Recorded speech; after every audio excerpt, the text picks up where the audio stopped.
ঠিক তাই, কালকে ছিল পিতৃদিবস, তো আমি আজকে বলতে শুরু করলাম, কারণ পিতৃদিবস বলে বা মাতৃদিবস বলে কোনো দিন হয়, আই ডোন্ট নো।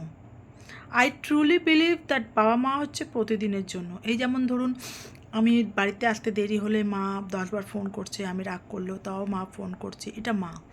আর আমার বাবা যদি থাকতেন, এবার বলি, আমার বাবা যদি থাকতেন তাহলে কী হতো? আমার বাবা যদি থাকতেন তাহলে আমি এখানে থাকতাম না, আর তাহলে আপনারা আমার সাথে এইভাবে আমাকে দেখতেন না।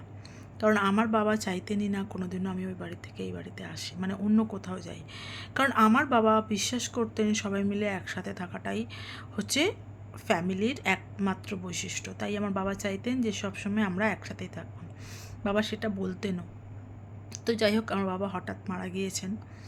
তো আমার বাবা ছিলেন এমন কঠিন শাসনের একজন লোক, যিনি কিনা প্রচণ্ড শাসন, মানে এত রাগী যে বললে আপনারা বিশ্বাস করবেন না। যিনি কিনা রাত্রিবেলাও যদি পড়তে যায় মেয়েরা, আমার actually the story was like that, কি আমার হচ্ছে গিয়ে মাধ্যমিক টেস্টে খুব রেজাল্ট খারাপ হয়েছিল। তো কেউ বাবাকে সাজেস্ট করে যে না, একটা ম্যাথ টিচার রাখ, নাহলে পরে মেয়েটা ফেল করে যাবে। তো মাই ড্যাড ওরকমভাবেই করলেন। করার পর তারপরে আমি পড়তে গিয়েছি, পড়ে এসেছি, রাত্রি 9টা বেজে গেছে, ব্যাস বাবা আর ঘরে ঢুকতে পারে না, গাড়িতে তালা দিয়ে দিয়েছে।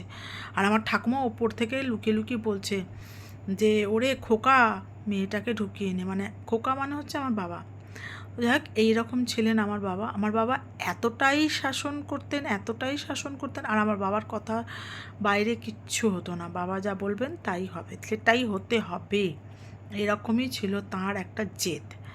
তো যাই হোক, এটা হলো বাবার কথা। আর আপনারা কেমন আছেন অবশ্যই বলে জানাবেন, আপনাদের বাবার গল্প আমাকে অবশ্যই শোনাবেন। আর আমার গল্পটা যদি কারোর সাথে সিমিলিয়ার হয় সেটাও অবশ্যই আমাকে জানাবেন।